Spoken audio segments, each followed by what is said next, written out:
Salve, salve família, aqui quem fala é o Lutz do canal Cortes Podcast e no meu primeiro mês monetizado eu já fiz $3.000 só seguindo o que esse cara fala no curso dele. Então se você quer ganhar dinheiro com internet e YouTube sem nem precisar aparecer, confere o primeiro link na descrição. E aí você vai pra Califórnia, estuda como é morar em Nova York?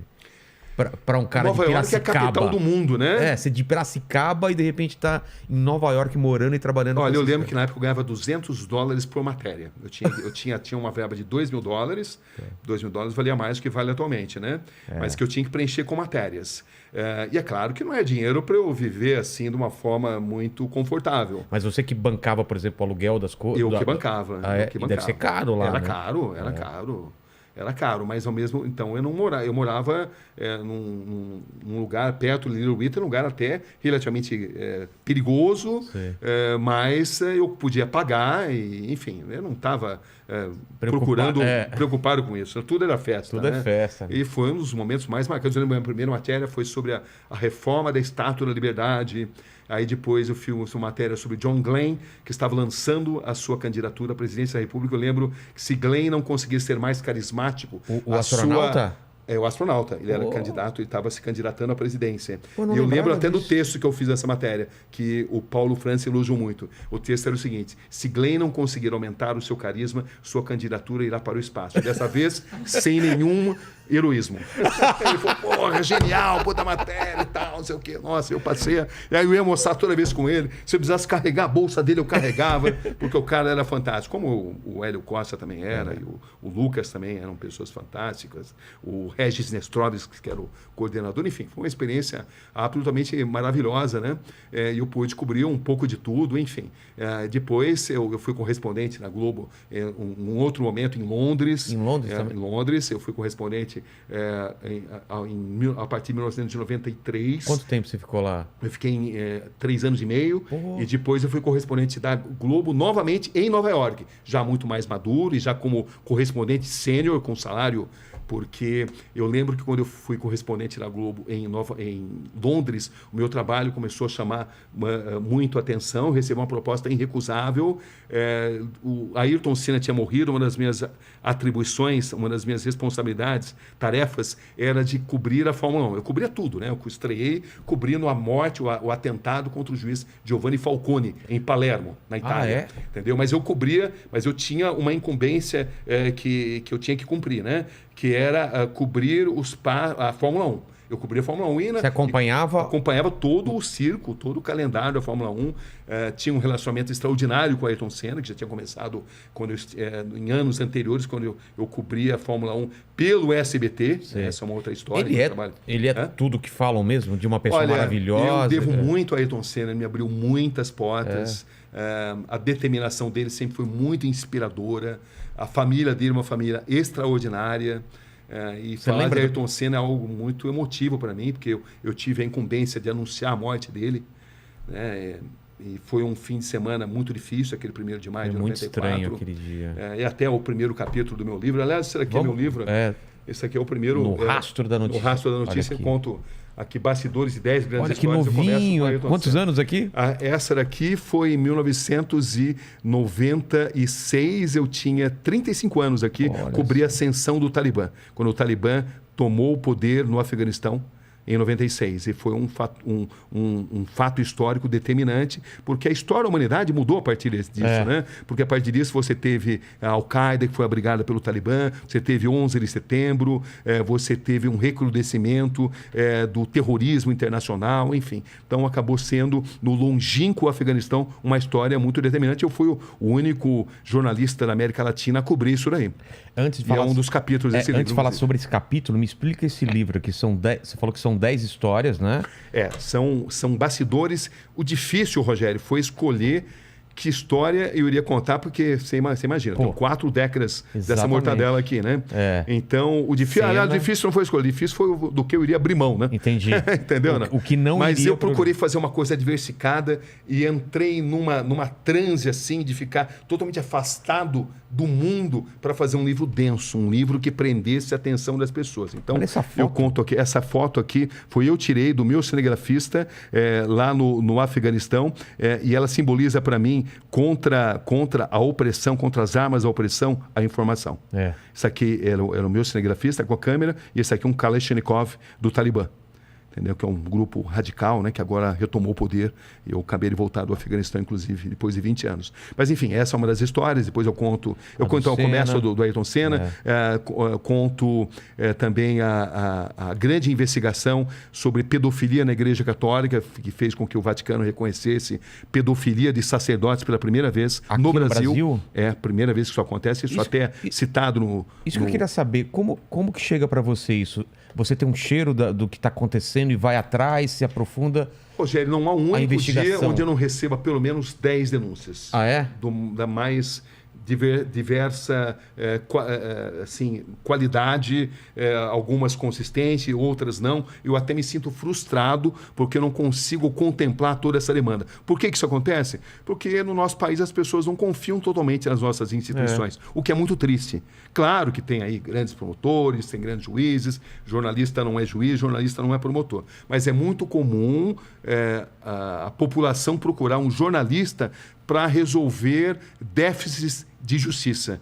Nós somos um país profundamente injusto, principalmente se você sofre e padece da desigualdade social, desigualdade econômica, né? É uma história muito ampla essa. Mas eu sou muito procurado. Eu imagino. Então, não há um dia onde eu não recebo. Se eu abrir para você as minhas redes sociais e for aqui no Instagram, você vai ver a quantidade. Mensagem. E eu fico triste por causa disso, porque eu não consigo atender a toda essa demanda. E como você entendeu? faz uma triagem? Eu fico orgulhoso porque as pessoas confiam em mim. A triagem é pelo grau da importância, mas também muitas vezes eu estou no meio de uma matéria, não consigo dar atenção, e aquela denúncia que está chegando, ela depende de uma ação rápida, e eu não consigo atender a isso. É difícil isso, porque você tem que abrir mão de muita coisa que é muito importante. Eu sou muito grato pela confiança que as pessoas têm em mim e muito frustrado por não conseguir atender a todos aqueles que me procuram. Esse da Igreja Católica, os casos chegou através de uma denúncia anônima de que havia um abuso contra coroinhas na cidade de Arapiraca, no interior do estado de Alagoas. E me falaram, inclusive, da possibilidade de ter um vídeo. Eu fui para Arapiraca, descobri que esse vídeo de fato existia, mostrava ali um monsenhor, a figura mais poderosa da cidade, uma cidade de bom porte, no interior de Alagoas, numa relação sexual com um menor de idade. Com a investigação, nós descobrimos que essa relação sexual não era consentida. E que havia também ali a confraria do silêncio, ou seja, a igreja local abafava o caso para que isso não fosse divulgado, porque havia muita gente envolvida.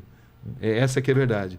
Então, a grande dificuldade nessa história foi de fazer com que as pessoas tivessem a coragem de denunciar. E para mostrar que essa imagem, que era de um coroinha, que passou a ser abusado desde 12, 13 anos, não era um fato isolado.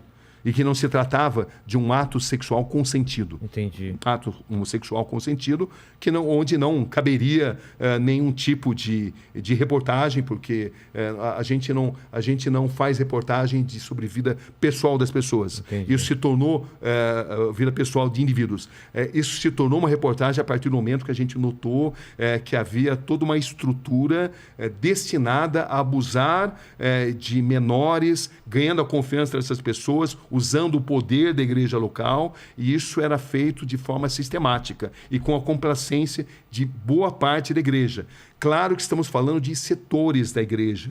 A maioria da igreja não concorda com isso. O Papa atual é um Papa que tem feito um trabalho extraordinário. O Papa Francisco tem uma preocupação. Ele mudou a história da igreja porque ele é uma pessoa de muita dignidade, muito corajoso, e ele, de fato, fez uma revolução nisso daí. Mas na época em que a gente fez isso, não havia essa disposição. E eu lembro que no começo a gente sofreu ameaças, mas foram 7 documentários onde a gente foi evoluindo. As vítimas começaram a ganhar confiança depois do primeiro documentário. A gente conseguiu registrar as várias ameaças, até uma matéria muito boa de ser assistida, porque ela mostra, a gente conseguia documentar toda essa estrutura que ameaçava as vítimas. As vítimas foram ameaçadas. Se elas contassem a história, e eles ficaram sabendo que eu estava lá, elas seriam punidas drasticamente, entendeu? E ao longo de 7 grandes documentários, a gente conseguiu ouvir uma infinidade de vítimas e o resultado final foi que 3 monsenhores, historicamente, foram pela primeira vez condenados. É a primeira vez que isso acontecia, a primeira vez que o Vaticano... A primeira vez que o Vaticano, já teve outros casos de punição, mas foi a primeira vez que o Vaticano reconheceu casos de abusos de sacerdotes contra coroinhas no Brasil. Essa foi um divisor de águas. Um divisor de águas, essa história. Um meia-culpa feito pelo próprio Vaticano. Foi muito significativo. Inclusive, como ele é um capítulo repleto de detalhes, é o mais longo, inclusive, desse aí. E quanto tempo você ficou Chama-se Atrás Atrás do altar. É. E para você, como que é quando você pega uma coisa tão escabrosa com isso que é pedofilia e como você tem o distanciamento, mas também você não pode ficar totalmente descolado da emoção, né? Como que funciona? Então, esse é o pulo do gato, né? Esse é o X da questão. Você não pode deixar com que a emoção te prejudique a sua capacidade de apuração. Mas, por outro lado, a emoção ela traz também uma sintonia com aquilo que está sendo vivido. Então, você não pode jamais se tornar um ser humano frio, incapaz de perceber o sofrimento alheio. Você precisa perceber o sofrimento alheio, mas você não pode permitir que esse sofrimento alheio, isso equivale para as guerras, equivale quando tive que dar a notícia da morte do Ayrton Senna, você não pode permitir que a sua emoção pessoal prejudique a sua capacidade de apurar devidamente as notícias e de fazer o seu trabalho.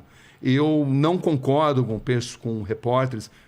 Eu não concordo, mas também não condeno, né? Repórteres que começam a chorar durante o exercício da sua função. Eu acho que você é pago e é treinado uma vida inteira, não para não se emocionar. A emoção é bem-vinda, mas para não perder o seu grau de precisão no relato dos acontecimentos. Você precisa relatar com isenção, com imparcialidade, e isso requer controle emocional. É fácil? Não, não é fácil. Eu condeno quem se emociona, quem começa a chorar no meio da matéria. Não condeno. Mas, particularmente, a vida inteira eu me preparei, me treinei para controlar as minhas emoções. Mas já aconteceu de você desabar depois? Você desaba depois. Desaba depois. Dias depois, cai a ficha, e você está ali tomando o seu banho e você cai em profunda... Às vezes depressão, você chora, isso acontece. Mas não no exercício da função ali.